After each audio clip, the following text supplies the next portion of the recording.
In Yemen, Houthi forces unilaterally released 153 prisoners of war in coordination with the International Committee of the Red Cross. In Venezuela, the Supreme Court of Justice set up the training plan for communal peace judges. In Brazil, heavy rains triggered strong flooding in the city of Sao Paulo.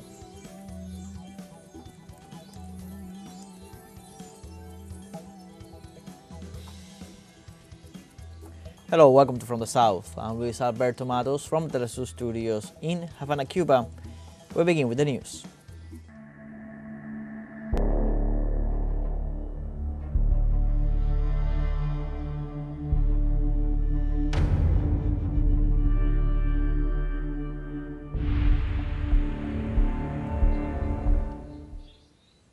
In Palestine, Israeli forces increased military checkpoints at the entrances to towns and cities to prevent thousands of displaced people from reaching their homes. Occupation forces established at least 10 new checkpoints around Nablus, installed 36 iron gates at the entrances to the city, and closed more than 47 roads. At the same time, civilians in the town of Abud denounced that vehicles are being subjected to exhaustive inspections, which increases tensions in the area. Meanwhile, Zionist raids continue in several localities, among them Beit Lakia and Al-Mughayir. Hamas resistance movement released on Saturday 4 more Israeli soldiers held captive in the Gaza Strip, whose names were revealed by the spokesman of the Al-Qassam Brigades, the armed wing of the Palestinian movement, Abu Ubaidah. According to the information provided, the Israelis to be handed over to the counterpart will be Karina Ariev, Daniel Gilboa, Nama Levy, and Liri Elbaz. A spokesman for the military wing of the Al-Qassam Brigade said that 200 Palestinians will be released in exchange, among them a leading resistance commander in the West Bank. The spokesman reported that the Zionist entity agreed to release up to 50 Palestinian hostages for every Israeli woman soldier released by Hamas. And on Saturday, as part of a ceasefire deal, Israel freed 70 Palestinian prisoners in exchange for 4 Israeli women. Official sources say that the released prisoners were actually deported and that they have been transferred to an Egyptian hospital for treatment. The Palestinian Prisoners Affairs Committee said that once in Egypt, the deported prisoners will be able to choose to reside in either Algeria, Turkey, or Tunisia.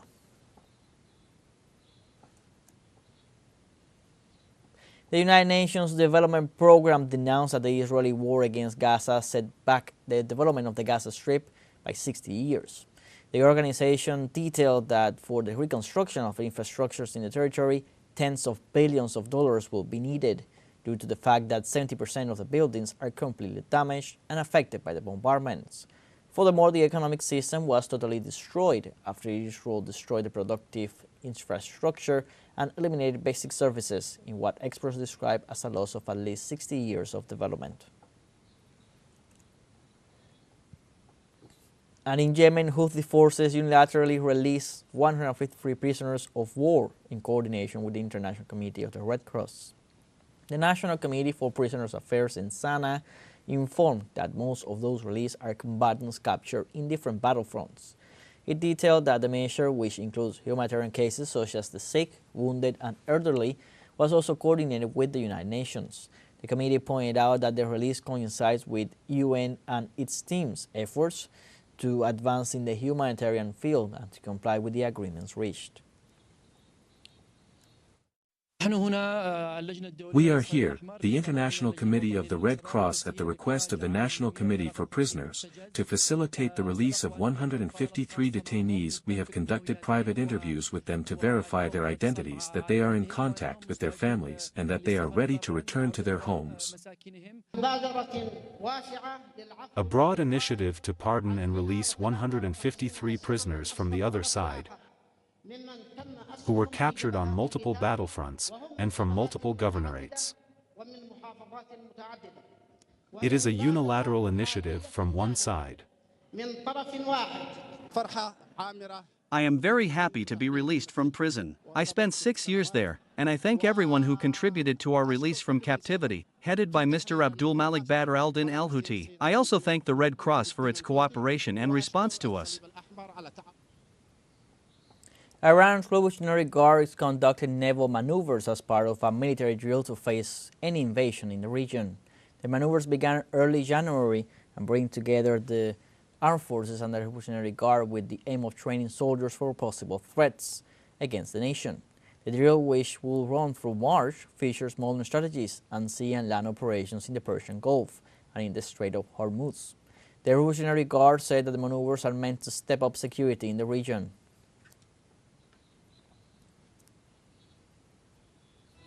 We have our first short break coming up, but first remember you can join us on TikTok at teleSUR English, where you'll find news in different formats, news updates, and much more. We'll be right back. Stay with us.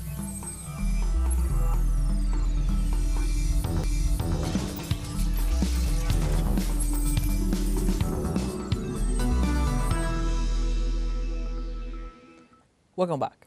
In Colombia, the number of people displaced by violence in Catatumbo region rose to more than 40,000. According to data provided by the Unified Command Post, close to 20,000 people sought refuge in Cúcuta, the departmental capital north of Santander, to live in their localities due to the armed conflict. In relation to this number, there are 10,719 Colombian refugees in Ocaña and another 14,482 in Tibu, while hundreds more sought refuge in Venezuela. On top of the thousands of displaced people, the confrontations between the ELN and FARC-EP dissidents have left approximately 80 people dead, as well as kidnapped and missing people.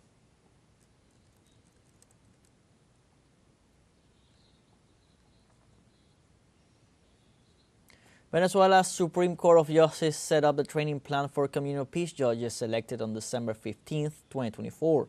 The training program is carried out in every municipality of the country with emphasis on the promotion of peace, justice, and conflict resolution in accordance with the organic law of communal peace justice. The training program has a duration of 5 weeks, after which the justices of peace will be accredited.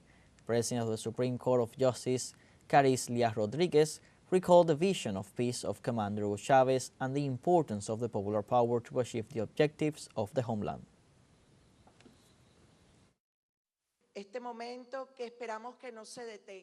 This moment, which we hope will not stop, is a moment of continuous training that will not only take place in the spaces we designate for this purpose, but also in the streets with the people. The participation of the people's power is fundamental to achieve the great objectives of the homeland. The President of the Supreme Court of Justice affirmed that President Nicolás Maduro urged to promote the joint work of state institutions to train justices of peace.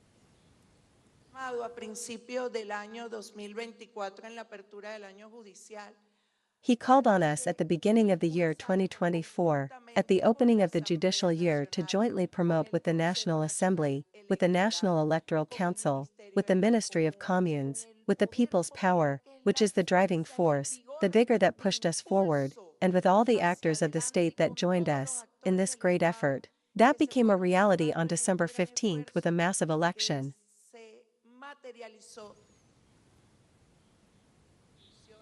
The Foreign Minister of Venezuela, Ivan Gil, emphasized that there will be no possible relationship with Chile as long as the current government maintains a posture of disrespect towards the Bolivarian country. Through his social media, Foreign Minister Gil expressed, "These Chilean bureaucrats and diplomats of social networks are very funny and ridiculous. They are so eager to support the empire that they forget the reality. Since August of last year, the Bolivarian Republic of Venezuela expelled them from the homeland of Bolivar, and we broke all relations, withdrawing also all our personnel from Chile. All this because they were dragged to the gringos. As long as the imitator government of Sebastián Piñera does not assume a dignified role of respect for our country, there will be no possible relationship."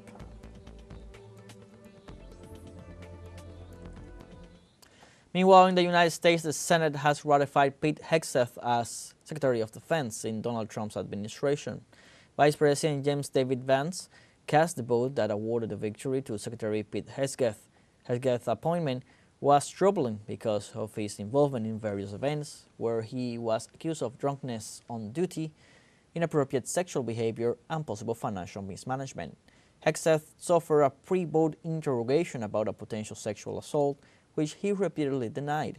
He thus pledged to foster a warrior culture in the Defense Department.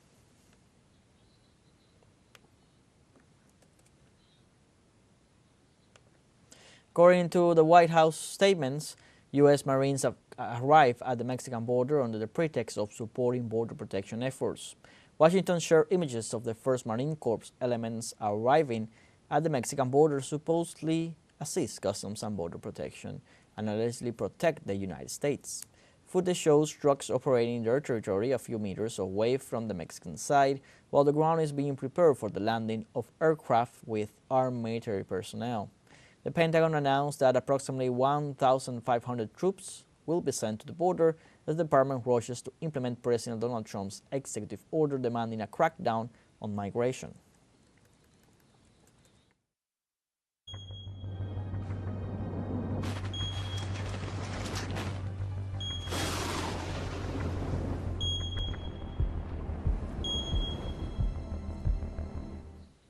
In Brazil, heavy rains triggered strong flooding in the city of Sao Paulo. Authorities report that the rains caused buildings to collapse, power outages, and hindered the functioning of public transport. Several airlines canceled their flights and at least 21 airplanes were diverted to land at another airport due to poor visibility. Forecasters warned that the storm could continue throughout the weekend, causing more flooding and destruction, and urged the public to stay alert. We have a second short break coming up, but before we invite you to visit our YouTube channel at teleSUR English. There you'll be able to rewatch our interviews, top stories, special broadcastings, and more. Hit the subscribe button and activate the notification bell to stay up to date on world's most recent events. Final short break, don't go away.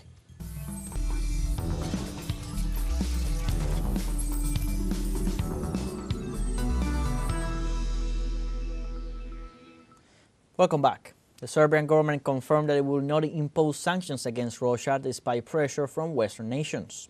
President Alexander Vučić denounced the Western pressure, which want to tell Serbia when and against whom to impose sanctions during the founding event of the Movement for the People and the State, which gathers all patriotic forces of the Balkan country. Vučić reminded that it is up to the Serbian people and government to analyze the geopolitical situation and to decide on the matters concerning the nation. The head of state also reiterated that the most important issue for his country is its independence and asserted that Serbia follows the European path, but it will always maintain brotherly and friendly relations with Russia, China, and other friendly nations.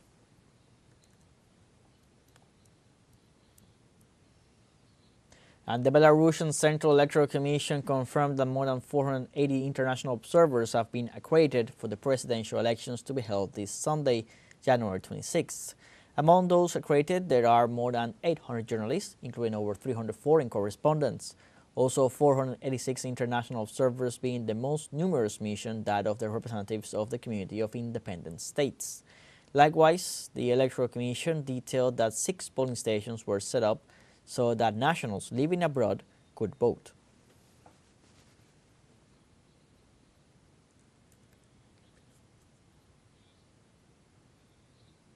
In the UK, the decision made last year by the current Labour government of reinstituting an inheritance tax on some farms has stirred protests in London.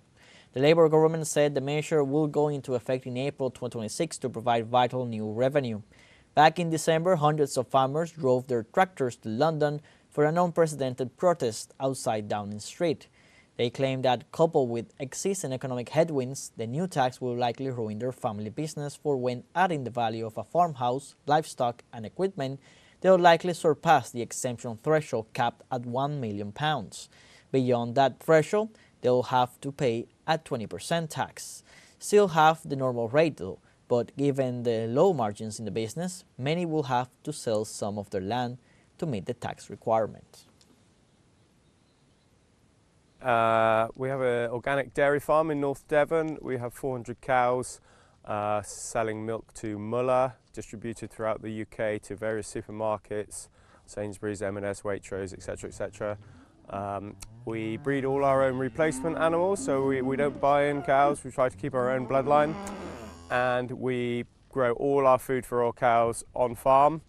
So we're self-sufficient, part of the organic element of that. So I'm not against an inheritance tax personally. It needs to be targeted correctly, and my view would be that the government needs to review it and target it more specifically to those that they say they were targeting it at, the very big landowners who use their money to find a tax haven. In Germany, over 15,000 people demonstrated against the far right. Citizens have taken to the streets in several cities in rejection of the far-right party Alternative for Germany and other far-right populist tendencies globally. Such rallies had the support of numerous clubs, parties, trade unions, and organized civil societies initiatives. Demonstrators seek to send a signal in favor of a social democratic Germany to confront the violence and hatred prevailing in Western societies. For me, it is most important that we stay united against the far right.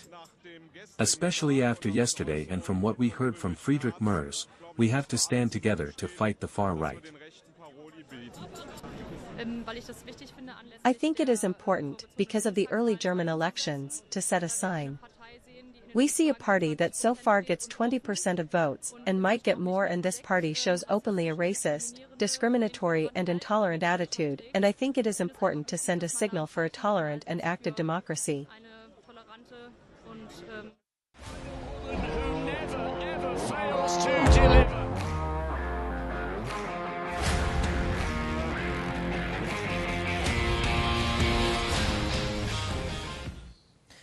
In Nicaragua, the Games of the Americas 2025 kicked off, a sports event that brings together outstanding athletes from the region. The contest began on Friday, January 24th, with the presence of 6 teams from the region: Cuba, Colombia, Curacao, Panama, Argentina, and Nicaragua. After the opening event, the Nicaraguan team got the first victory in baseball with 5 runs against 1 against the Cuban team.